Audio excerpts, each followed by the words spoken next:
is Richard Todd. He's a novelist and a screenplay writer, and he tells me that he survived many things in Toronto, floods and disasters. His speech today is CC number 3, Communicator Manual number 3. It's a 5 to 7 minute speech, and the title is The Conflicted Carnivore. Please welcome Richard.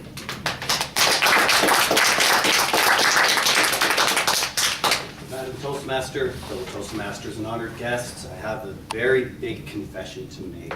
I love meat. I love it. The smell of barbecue, the burgers on there. It's a cold day over the holidays. You come in, there's a turkey in the oven. It smells great. Pork chops, mushroom sauce on top of them. Chili on a day like today is fantastic too, but you know what the king is? The king is bacon. I swear, if one country invaded another country and took nothing but the bacon supply, there would be a war on. It's that good. It's that good. Now, a lot of you who have heard my previous speeches and have had a conversation with me know that I'm very involved in community activism. Over the last few years, one of the causes that I've joined up in is animal rights. Now, I don't know if anyone knows any animal activists, but they're very fervent and very resolute in animal welfare. That includes their diet. Most of them, if not all, have a meat-free diet to go along with those beliefs. Now that's something I've been curious about actually for a few years now, maybe trying a meat-free diet just to see what it's like. But the big challenge I had is undoing decades and decades of habits and beliefs. For example, in school I remember being told that humans are on top of the food chain, most food chains anyway. But I attribute a lot of that to science and technology more than physiology. So, can anyone name me a land carnivore, a big cat maybe? Eats animals? Anyone? Lion. A lion. The ultimate hunter. What does a lion do? Lion sits in the grass all day, maybe an hour a day because it sleeps the rest of the time. Sees the antelope coming, looks at the antelope and says, dinner, dinner's served. Waits and it waits and it waits and it waits and it pounces. Chases down that antelope, jumps on its back. It's got these great big paws and these great big claws. It can jump on the antelope and dig right in there and wrestle it to the ground. It's also elastic enough that it can jump back so the antelope doesn't land on top of it, okay? This might get a little graphic, but I'll try to calm it down. While the antelope is still alive, it jumps into that midsection. It's got these great big teeth, rips open the hide, and feasts.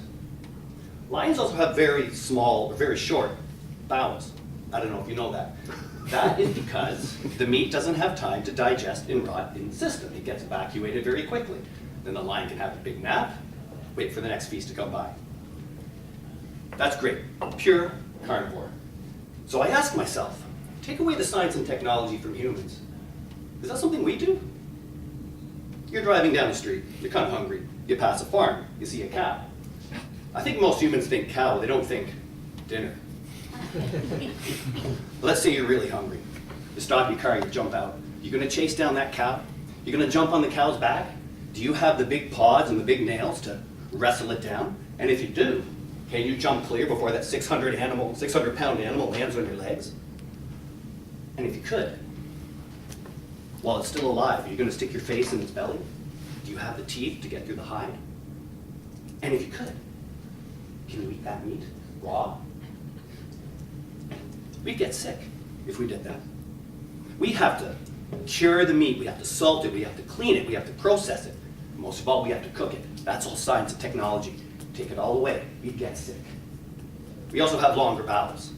So the meat has time to sit, possibly rot, possibly cause health issues down the road. Again, science and technology aids us in eating meat. Another example is milk.